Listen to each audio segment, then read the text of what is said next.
That's why he's an Anglophile, because he's very British.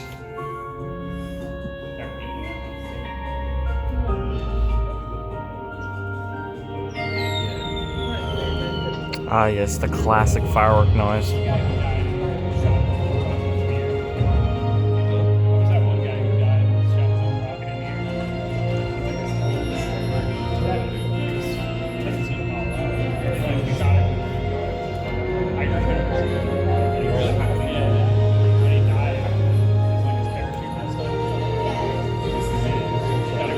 Are we supposed to go in the theater, or are those doors going to open? I think they're gonna show us here and then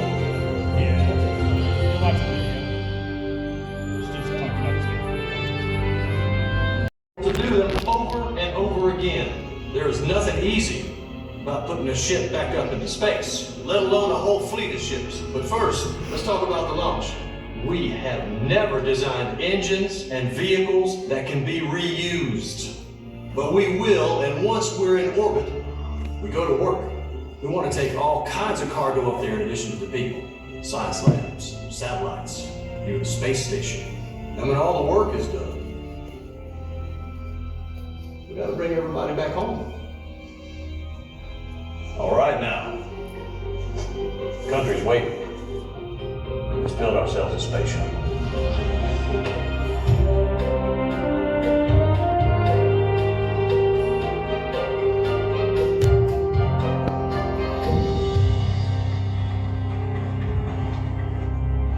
It's too big, it's too heavy, but we're launching one spaceship on the back of an even bigger one. What if we split the booster into its pieces? Rockets, fuel tank. It's supposed to be reusable. How do we get all those parts home? What if we just throw the fuel tank away?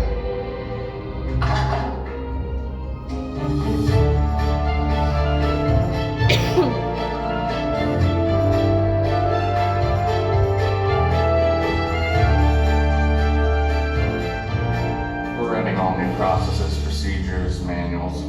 We've never had to reuse a ship before. We're also going to have to build some really big garages.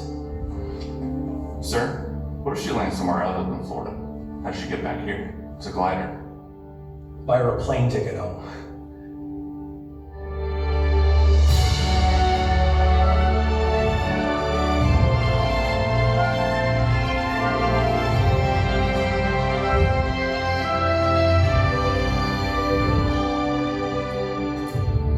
Ablative heat shields are heavy, and they burn up on re-entry. We need a more reusable solution. Silica foam tires, thousands of them, fitted together in one lightweight, reusable heat shield.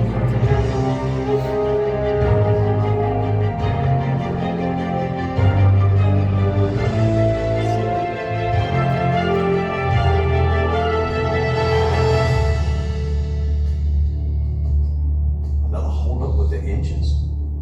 Tell me some good news with the tiles. The heat shield bond keeps failing. The tiles keep falling off. So another delay. How long? How long? 1.5 to 2 years.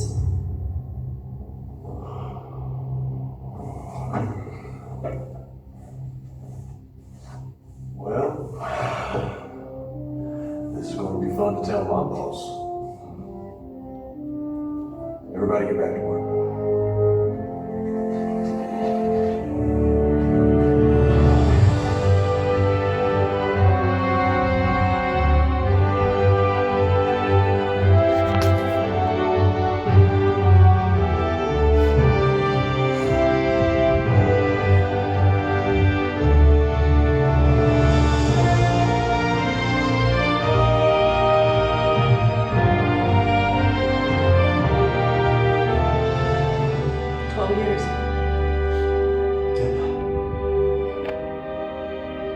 How do you feel?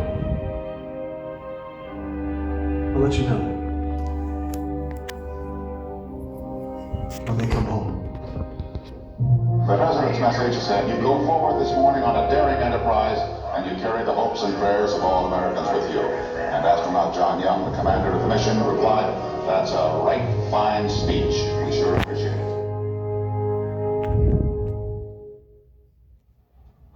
This launch of Columbia marks NASA's first manned test flight ever flown into space with people on board. Coming up on the 5-minute point. Mark, T-minus 5 minutes and counting. After Friday's failed launch attempt, it does appear that the shuttle will take off.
so always stay seated while the bus is in motion. No food or drinks on the bus with the exception of water. Please keep conversation to a minimum so others may hear and enjoy the tour. No photography is permitted at the security gates, but there will be plenty of photo opportunities during the tour.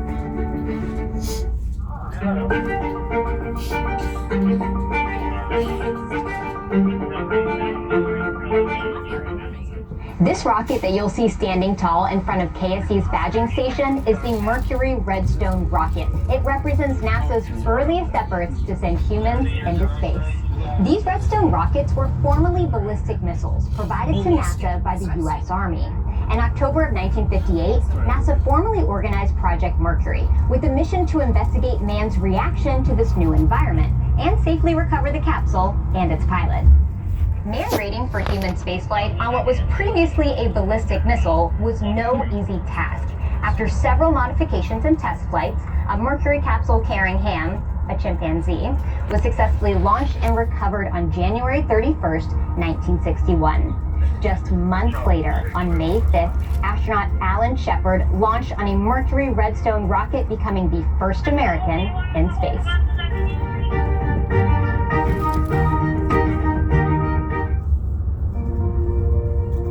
I'm Emily Kellandrelli, and today you'll be following me behind the gates on this exclusive bus tour of Kennedy Space Center.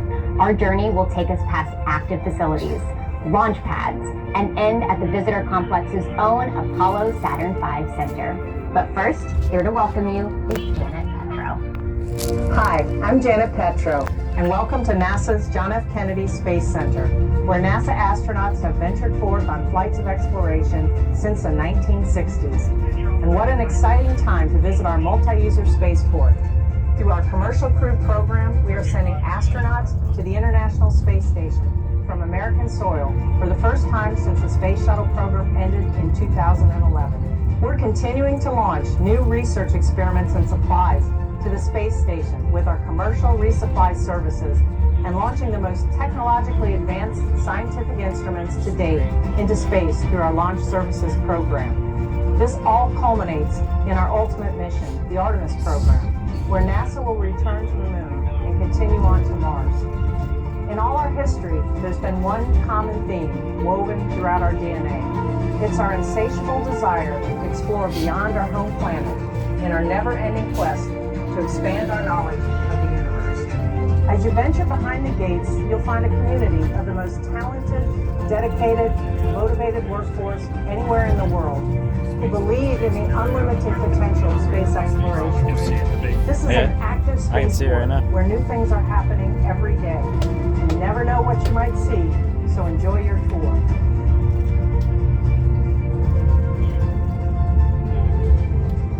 There's eagles that are up inside of a tree. They don't say it on, I think, the ride back. I don't know if it says it there.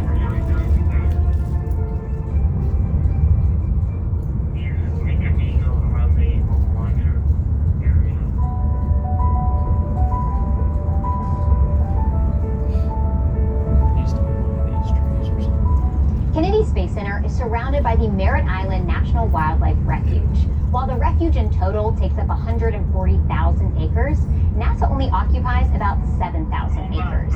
I want to introduce you to Becky Bolt, who has been a NASA wildlife ecologist here at KSC for nearly 35 years. Becky, what kind of wildlife can we expect to see here today?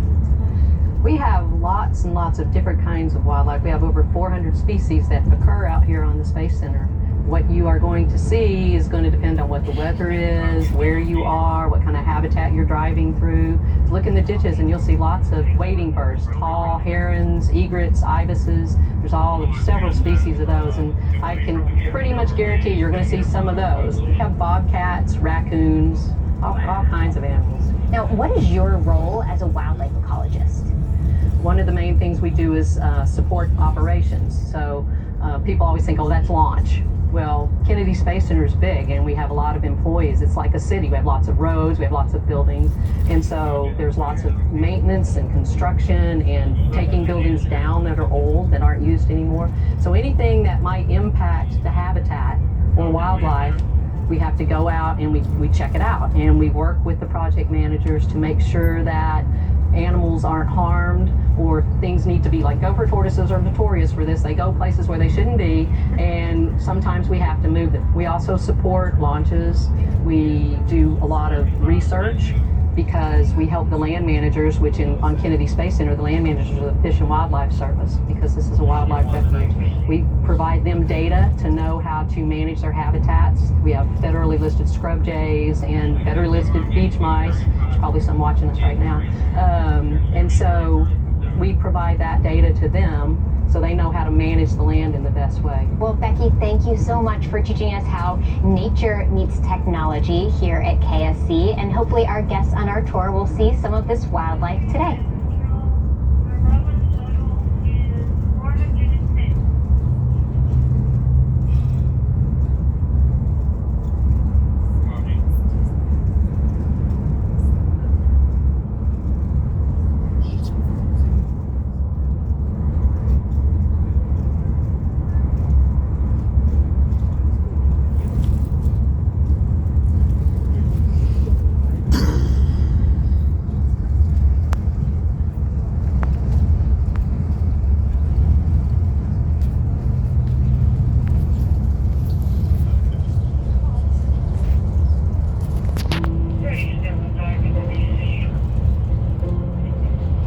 You are now approaching the Vehicle Assembly Building, or as NASA calls it, the VAB. It is one of the largest buildings in the world by volume, and is the place where NASA completes the final assembly of its rockets before launch. The sheer scale of this building is hard to grasp, even when you're right next to it. Do you ever feel really small when you think about space? What about when you're standing next to a skyscraper or a really big bridge? Well, I feel about as small as an ant right now. I'm standing inside the Vehicle Assembly Building trying to grasp how large it really is in here. It has 4 bays.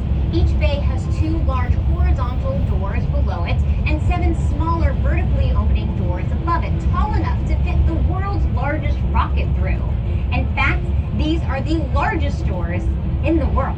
Construction of the VAB required 65,000 cubic yards of concrete, 45,000 steel beams, 1 million steel bolts, amounting to almost 100,000 tons of steel. Notice the flag painted on the outside of the VAB? It's the size of a 21-story building. The blue section alone is the size of an NBA. Each star is 6 feet across, and each red and white stripe is wide enough for this bus to drive down. And the entire VAB? It's so huge that the Roman Colosseum would fit on the roof with room to spare for a parking lot. By volume, the VAB can fit 3.5 Empire State Buildings, and it would take 250 billion ping pong balls to fill it. It was built in the 1960s for the Apollo program. Every Saturn V rocket that sent humans to the moon was assembled right here. Every space shuttle mission also assembled within these same walls. After the space shuttle program, a major renovation to the inside of this building began to accommodate NASA's next generation of rockets, the Space Launch System, or SLS.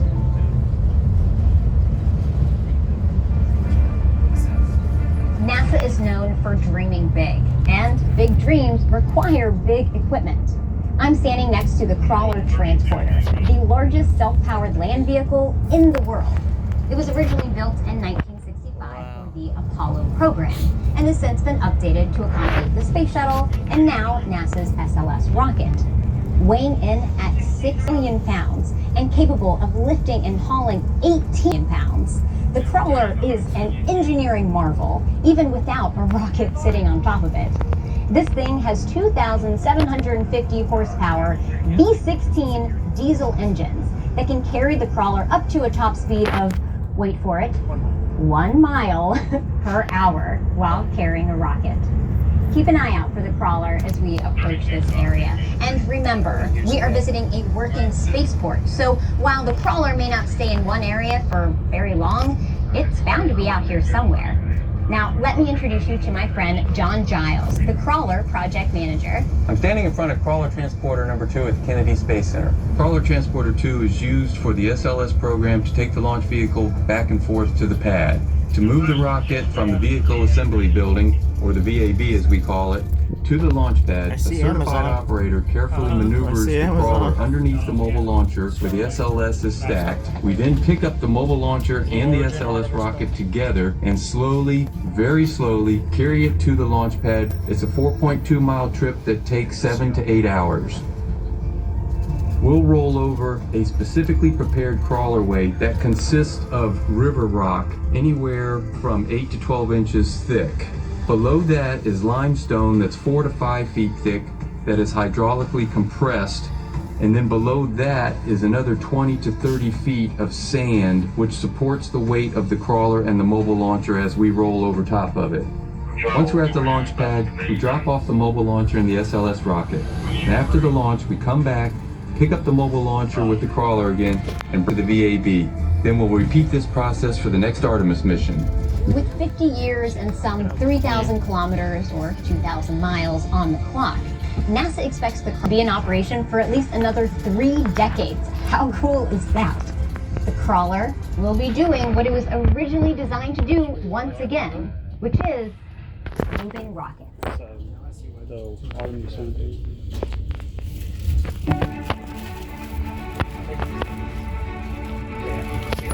But why, some say, the moon? Why choose this as our goal? And they may well ask, why climb the highest mountain? Why 35 years ago fly the Atlantic? Why does Rice play Texas? We choose to go to the moon. We choose to go to the moon. To attempt, but step by step, mission by mission, we orbited the Earth, perfecting the skills and technologies we would need on this incredible journey. Our astronauts practiced maneuvering, docking, and the 1,000 other tasks that would comprise the moon mission. We created new alloys, lighter and stronger than anything seen before. We designed communication systems that would be reliable over the vast distance. And behind it all, we tried to perfect the rocket that would be powerful enough to punch out of Earth orbit and take us to the moon.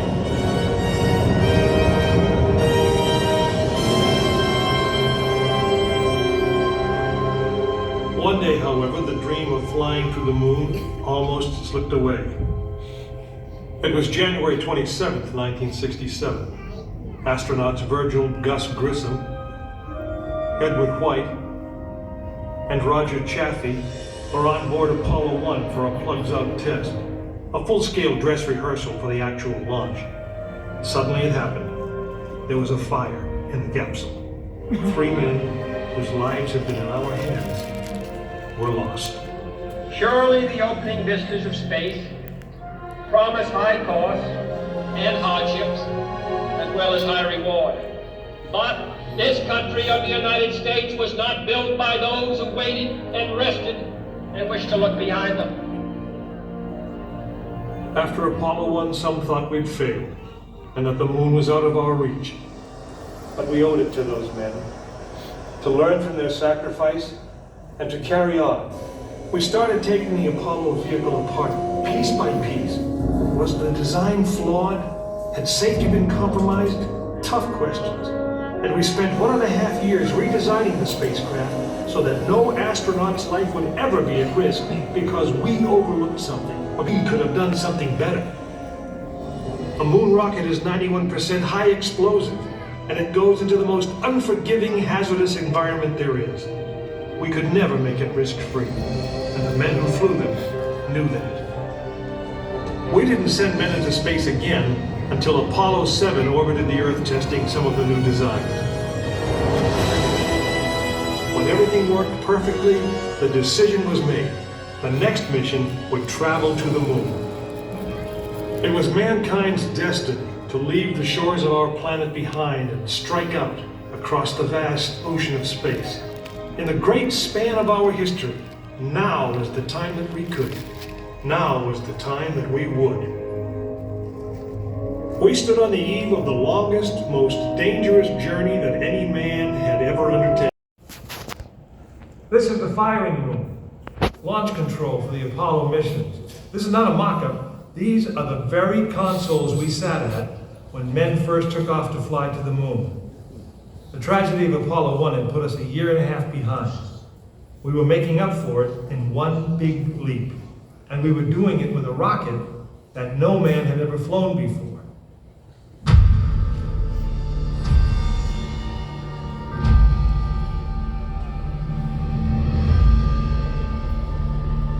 It was a few days before Christmas 1968 when Apollo 8 sat on the pad. She was the first of a new kind, a moon rocket. This was the Phoenix, risen from the ashes of Apollo 1. The first Apollo crew did not die in vain. This was to be their testament.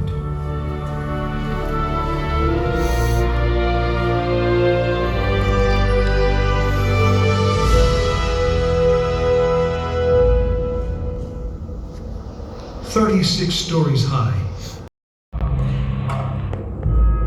This is launch control, T-minus 3 minutes and counting. We have completed our communications checks with the Apollo 8 astronauts in the cabin, and the communications are go.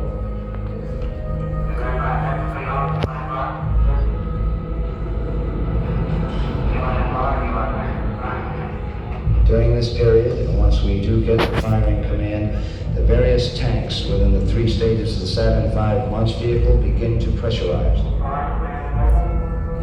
We have firing command. The firing command is in. We are now on the automatic sequence. T-minus 2 minutes, 20 seconds, and counting.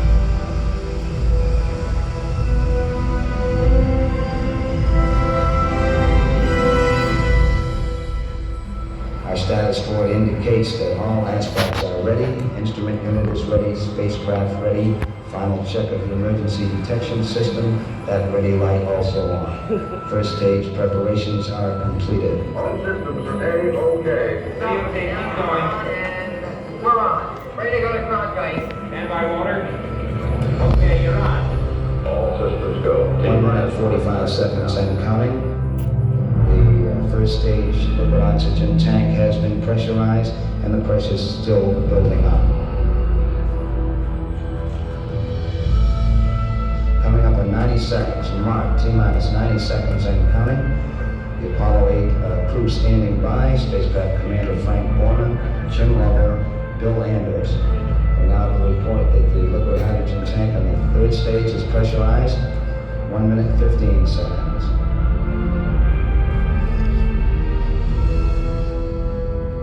All third stage propellants pressurized at this time as we come up on the 60-second mark on a flight to the moon.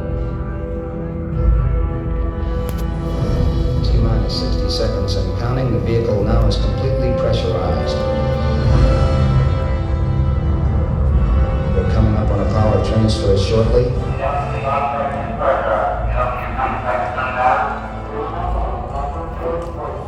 We have the power transfer. We're now on the flight batteries within the launch vehicle.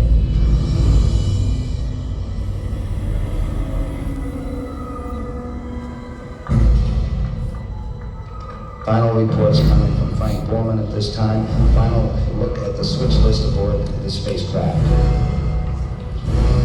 20 seconds, all aspects. We are still go at this time. T-minus 15, 14, 13, 12, 11, 10, 9. We have ignition sequence start. The engines are on. 4, 3.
Apollo 8 successfully orbited the moon